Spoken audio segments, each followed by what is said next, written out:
കാറിന്റെ ഗ്യാസ് ടാങ്കിനെ വെടിയേറ്റാൽ നിലത്തുകൂടി ഒഴുകുന്ന പെട്രോളിൽ തീയിട്ടാൽ ആ തീ ടാങ്കിലേക്ക് അതിവേഗം പടർന്ന് കാർ പൊട്ടിത്തെറിക്കുമെന്നൊരു വിശ്വാസമുണ്ട്. ഇത് സത്യമാണോ എന്നറിയാൻ ആദം ഒരു ഫയർ ഡിപ്പാർട്ട്മെന്റ് ട്രെയിനിംഗ് സൈറ്റിലേക്ക് പോയി. ഒരു കാറിന്റെ പിന്നിൽ ഗ്യാസ് നിറച്ച ടാങ്ക് ഘടിപ്പിച്ച് അതിലേക്കൊരു ലീക്കുള്ള ഇന്ധന ലൈൻ ബന്ധിപ്പിച്ചു. ജെയ്മി കാർ ഓടിച്ചു തുടങ്ങിയപ്പോൾ ആദം ഇന്ധനപാതയിൽ തീയിട്ടു. പക്ഷേ തീ പടർന്നത് വളരെ സാവധാനമായിരുന്നു. കാർ ഏറ്റവും കുറഞ്ഞ വേഗത്തിൽ ഓടിച്ചപ്പോൾ പോലും തീ അതിനെ മറികടക്കാൻ കഴിഞ്ഞില്ല.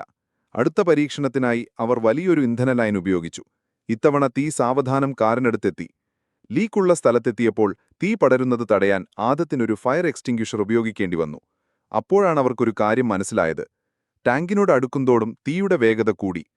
പുതുതായി ലീക്ക് ചെയ്ത പെട്രോൾ ബാഷ്പീകരിക്കപ്പെടുന്നതിന് മുൻപ് തന്നെ തീ പിടിച്ചതിനാൽ അത് കൂടുതൽ ചൂടോടെയും വേഗത്തിലും കത്തി. എന്നാൽ തുറന്ന സ്ഥലത്തുള്ള പെട്രോൾ വേഗത്തിൽ ബാഷ്പീകരിക്കപ്പെട്ടതിനാൽ തീ ദുർബലവും വേഗ കുറഞ്ഞതുമായി. അടുത്ത പരീക്ഷണത്തിനായി അവർ തുറന്ന സ്ഥലത്തേക്ക് മാറി. ജെയ്മി മണിക്കൂറിൽ 20 മൈൽ വേഗതയിൽ ഓടിക്കുമ്പോൾ ആദം ഇന്ധനപാതയിൽ തീയിട്ടു.